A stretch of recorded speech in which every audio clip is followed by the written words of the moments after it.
Hello, in this tutorial I'll talk about the common causes of DNS issues and also how to troubleshoot the DNS issue. I'll start with the common issues of DNS. And when you browse to a website such as Facebook and the DNS server returns the result to you in IP address format, the result of this search is cached for a set amount of time. This means that the next time another search is performed for the same address, it can be returned to the user without requiring a lookup. This is called a time to live, or TTL for short. The TTL designated how long the DNS record should be cached before being requested from the source again. So in this case, what we can do, we can use the DNS resolver. And the DNS resolver is it is secured, fast, and also private way to browse the internet. How do we use the DNS resolver?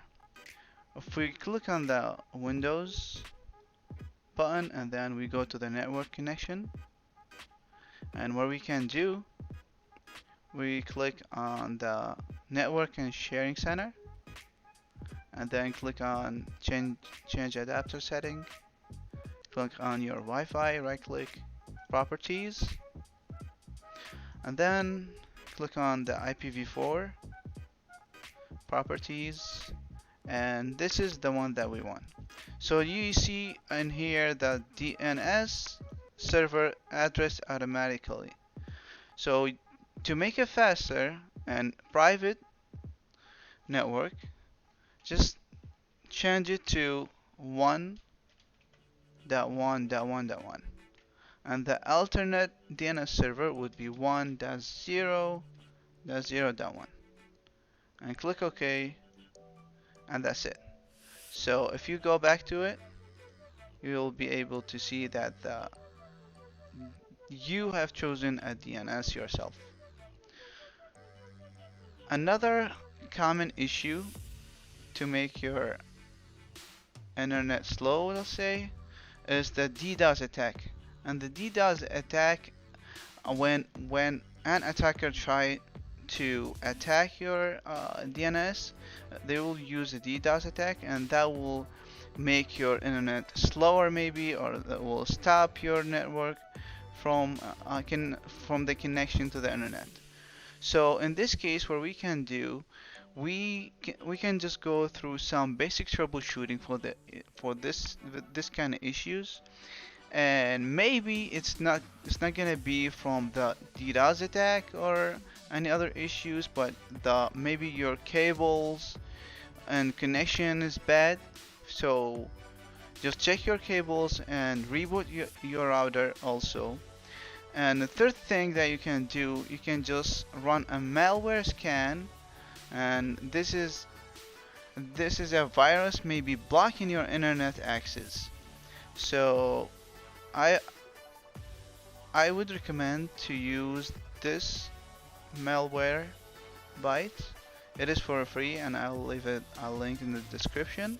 Just click on the free download, and it's really easy to set up. And this is gonna be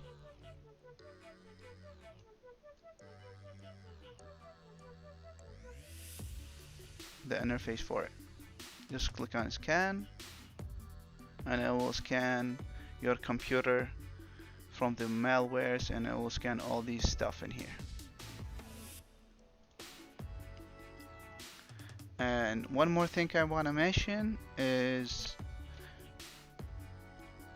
this website in here. This website it will tell you if or let's say to confirm that the problem is with the DNS and not the site itself maybe. So let's say I'll go ahead and click on scanme.org, and this website will tell me if the problem from the DNS or where is it the problem from. And just like you see in here, it says it's just you. Yep, not the website. So right now I don't have any problems, so it will be saying anyways it's just you. But in case if you have a problem with the DNS, I will tell you if the problem from the website or from the DNS. So one more thing I want to mention is to check the TCPIP and see if you are connecting. Let me show you. So if you just go back and do the same steps that you've done with, creating a DNS resolver, if you go back here and click properties, sometimes you might use a physical IP address and subnet mask and also default gateway. Just change it to automatic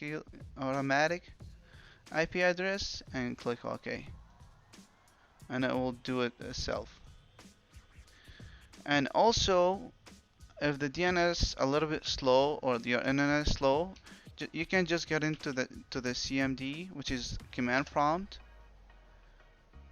and what you can do, just type in IP config slash flush DNS. And what's gonna happen here? It will flush your DNS and see if there's any cache or something in your browser.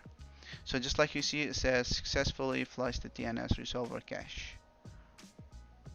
And one more thing, sometimes it is from the browser itself, and maybe the caching cookies in your browser are having troubles, and the caching cookies, they are just like let's say they are just temporary files that have been stored in your browser, and it fixed the process of getting to a certain websites. So if you click here and you just go to the history and then clear, you can just click here and change it to all time. And if you want to do advanced thing, you can just click on all these stuff and clear your data.